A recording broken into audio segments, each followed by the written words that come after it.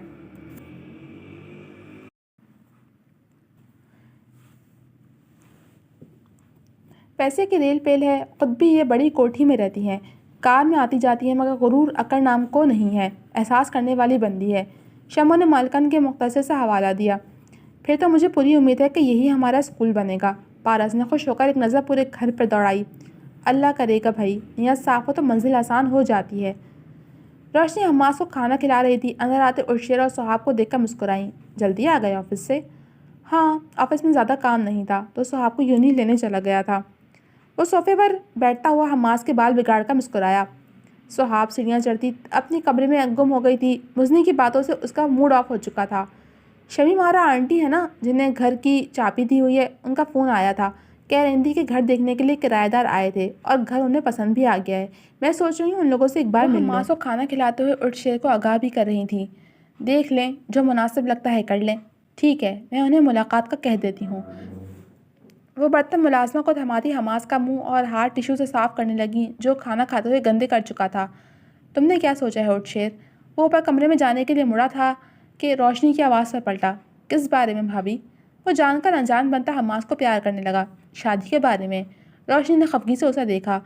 کچھ وقت دے دیں بس۔ اٹھ شیر کی آنکھوں میں ظاہرہ کا عکس جگنو بن کر اترا تھا، جبکہ لبوں پر بکھرا تبسم خود روشنی سے بھی چھپ نہ سکا۔ میں خود آپ کو بتا دوں گا، اور ہاں ایک بات اور۔ وہ جاتے جاتے پھر پلٹا۔ اب میرے لیے پریشان ہونا چھوڑ دیں۔ اس کی مسکراہٹ روشنی کو اندر تک پرسکون کر گئی تھی۔ اگلی صبح سب کو ناشتہ کروا کر بھیجنے کے بعد وہ شمیم آرا سے رابطہ کر کے ٹائم بتا چکی تھی کہ وہ 11 بجے تک آئیں گی، جس پر شمیم آرا نے انہیں بتایا کہ جس نے مکان کرایہ پر لینا ہے وہ اسکول میں نوکری کرتی ہے اور 2 بجے تک فارغ ہوتی ہے، تو روشنی نے 3 بجے کا وقت شمیم آرا کو دیا تھا۔ اسکول سے آ کر وہ کھانا کھا کر نماز پڑھ کے فارغ ہوئی تھی جب تک 2:30 بج گئے تھے۔ جاتے جاتے ٹائم پورا ہو ہی جانا تھا، سو وہ تیار ہو کر اکیلی ہی کل والے پتے پر پہنچی تھی۔ اکیلا آنے کا صرف ایک ہی مقصد تھا، وہ مضبوط ہونا چاہتی تھی کہ اس نے جس راہ پر قدم اٹھا لیا تھا اس پر اسے اکیلے ہی چلنا تھا، کوئی مرد اس کا ساتھ دینے والا نہیں تھا کہ کہیں وہ ڈگمگاتی تو اسے سہارا مل جاتا۔ وہ اپنی منزل کی طرف جانے والی اس راہ کی اکیلی مسافر تھی اور اسے ثابت قدم رہنے کے لیے اتنا مضبوط ہونا تھا کہ راہ میں اگر کوئی مشکل آ جائے یا کسی مقام پر پریشانیوں کی ہوا چل جائے تو وہ ڈگمگا نہ جائے۔ آج گھر سے وہ اکیلی صرف خود میں اعتماد پیدا کرنے کے لیے نکلی تھی۔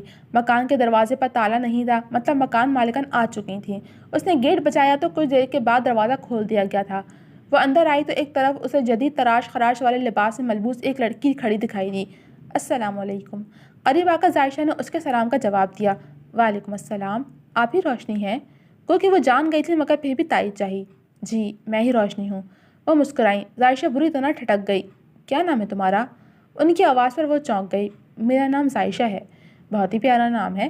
روشنی اس کے ساتھ چلتی ہوئی اوپر آ گئیں۔ یہ اتنا بڑا گھر کرایہ پر کیوں لینا چاہ رہی ہو؟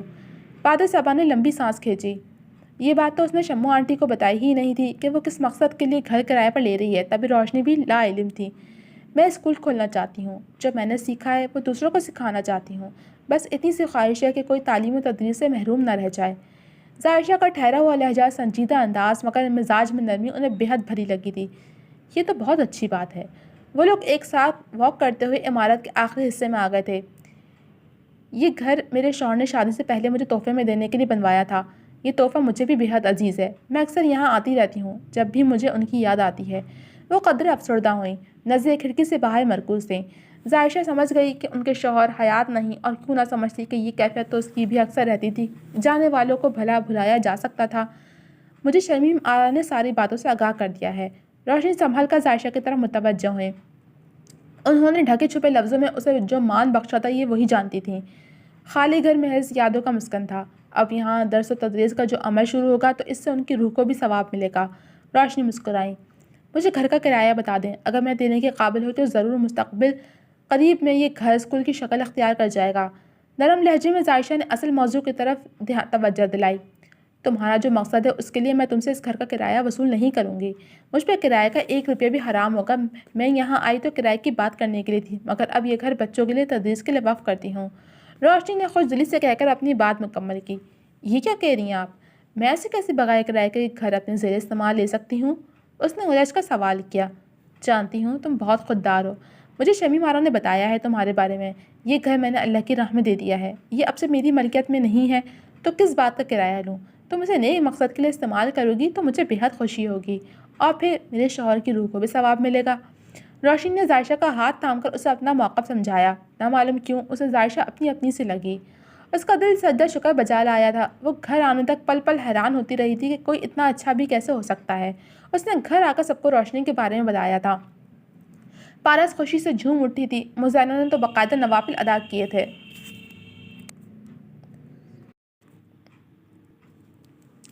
ساجدہ بیگم کی آنکھیں تشکر سے بھیگی تھیں۔ بے اختیار انہوں نے روشنی کے لیے ہاتھ اٹھا کر دعا کی تھی کہ اسے بھی زندگی کے رنگ میسر ہوں، کہ عائشہ روشنی کے شوہر کے بارے میں بھی بتا چکی تھی۔ انہوں نے صدقے دل سے روشنی کے لیے اللہ سے ایک خوبصورت خوشیوں سے بھری زندگی مانگی تھی۔ روشنی کے حق میں کی گئی دعا بھی وقت قبولیت ہی لبوں سے نکلی تھی۔ کون جانے روشنی کی زندگی میں روشنی آنے والی تھی۔ صبح سونے کے تھال سے نمودار ہوئی تھی۔ گرمی شدت کی تھی، حبس نے زور پکڑا تھا، مگر گرمی سے تنگ آئے لوگ اپنا کام ہرگز نہیں چھوڑ کر بیٹھ سکتے تھے۔ سفیر آج یونیورسٹی گیا تھا، اسے پروفیسر اعجاز سے ملنا تھا۔ 2 دن پہلے ہی وہ اپنے کورس کی کتابیں لے کر آیا تھا، مگر کتب بینی کے بعد سمجھ آیا کہ بغیر استاد کے پڑھنا اتنا بھی آسان نہیں جتنا وہ سمجھ رہا تھا۔ اسے پروفیسر اعجاز کی بات ٹھیک ہی لگی تھی۔ اس نے رات کو انہیں کال کی تھی۔ انہوں نے اسے صبح یونیورسٹی بلایا لیا تھا۔ وہ گیراج جمیل اور دوسرے کاریگروں کے حوالے کر کے یونیورسٹی پہنچا تھا، اور یہاں آ کر اس کے دل نے شدت سے دعا کی تھی کہ اس بدتمیز اور مغرور لڑکی سے اس کا سامنا نہ ہو۔ مگر ہر بار جو ہم سوچتے ہیں ویسا نہیں ہوتا، ہر بار دعا قبول نہیں ہوتی۔ وہ پروفیسر اعجاز کے کیبن میں بیٹھا ان کے فارغ ہونے کا منتظر تھا۔ آدھے گھنٹے بعد وہ آئے تھے اور سفیر کو دیکھ کر بہت خوش ہوئے تھے۔ ہاں بھائی بتاؤ، کیا مدد کر سکتا ہوں تمہاری؟ وہ کرسی پر بیٹھ کر بولے۔ سر، مجھے یہ کتابیں سمجھ نہیں آ رہی۔ وہ شرمندگی سے بولا۔ ارے بھائی، اس میں اتنا شرمندہ ہونے کی کیا بات ہے؟ مجھے پتا تھا تم خود سے نہیں پڑھ سکو گے۔ یہ بزنس کا کورس ہے، خود سے نہیں سمجھ سکتے اسے تم، اسی لیے میں نے پہلے ہی تمہارا بندوبست کر دیا تھا۔ میں سمجھا نہیں سر، سفیر الجھا۔ میں خود تمہیں پڑھاؤں گا۔ اوہ تھینک یو سر۔ سفیر ایک دم خوشی سے کھڑا ہو گیا۔ کوئی بات نہیں بھائی، ہم استاد ہیں اور پڑھانا ہمارا فرض ہے، انہوں نے ہلکے پھلکے انداز میں کہا تو سفیر مطمئن سا وہاں سے واپسی کے لیے نکلا۔ مزنی نے آج پھر سہاب سے شام کے بارے میں الٹا سیدھا کہا تھا، جس پر اس کی مزنی سے جھڑپ ہو گئی تھی، اور غصے میں وہ ساری کلاسز بنک کرتی یونیورسٹی سے نکل آئی تھی۔ اپنے غصے میں وہ ارشد کو کال کرنا بھی بھول گئی تھی کہ یونیورسٹی سے وہی اسے لینے آتا تھا۔ اگر خود نہیں آتا تو ڈرائیور کو بھیج دیتا تھا، مگر وہ صدر کی بیوقوف پیدل ہی نکل آئی تھی۔ مگر اسے جلد ہی احساس ہو گیا کہ اس کی ٹانگیں چل چل کر دکھنے لگی ہیں۔ غصے کی جگہ جھنجھلاہٹ نے لے لی۔ اس نے ایک طرف کھڑے ہو کر بیگ سے موبائل نکالا اور ارشد کو کال ملائی۔ تھوڑے فاصلے پر 4-5 آدمیوں کا ٹولہ کھڑا تھا۔ سہاب کو اکیلے دیکھ کر ان کی آنکھیں چمکی تھیں۔ نیلی شرٹ پر سفید کیپری پہنے، گلے میں اسٹالر ڈالے، وہ اس بات سے قطعی انجان تھی کہ یہ چند ہوش زدہ نظریں اس کا ایکس رے کر رہی ہیں۔ ارشد فون نہیں اٹھا رہا تھا۔ اس نے غصے سے دوبارہ فون ملایا۔ کس کو کال ملا رہی ہو؟ ہم مدد کر دیں کیا؟ خباثت سے کہتے ہی وہ آدمی سہاب کو گھیر گئے تھے۔ سہاب نے سہمی نظروں سے ان کو دیکھا، دل رک سک گیا۔ ارشد فون نہیں اٹھا رہا تھا، اوپر سے یہ آدمی اسے بالکل بھی ٹھیک نہیں لگ رہے تھے۔ مجھے کوئی مدد نہیں چاہیے، میرا راستہ چھوڑو، سہاب نے دل کڑا کر کے کہا۔ اب تو سارے راستے ہم تک ہی آتے ہیں۔ للچائی نظروں سے اسے دیکھتا وہ آگے بڑھا۔ سہاب خوف زدہ ہو گئی۔ اس نے بھاگنے کی کوشش کی تو ایک آدمی نے اس کی کلائی پکڑ لی۔ بھاگتی کہاں ہے سالی؟ پہلے ہماری خواہش تو پوری کر لینے دے ہمیں، اتنے دنوں بعد تو کوئی چڑیا ہاتھ لگی ہے۔ سہاب کی آنکھوں سے آنسو نکل آئے۔ جی تو جناب، کیسی لگی آپ کو یہ ایپیسوڈ؟ آگے کیا ہوگا اب؟ کیا سفیر سہاب کی مدد کرے گا یا سہاب ان آدمیوں کے چنگل میں پھنس جائے گی؟ اوہ کیا ہوگا آگے؟ اس کے لیے انتظار کیجیے اگلے قسط کا۔ جلد ملوں گی آپ سے، تب تک کے لیے اللہ حافظ۔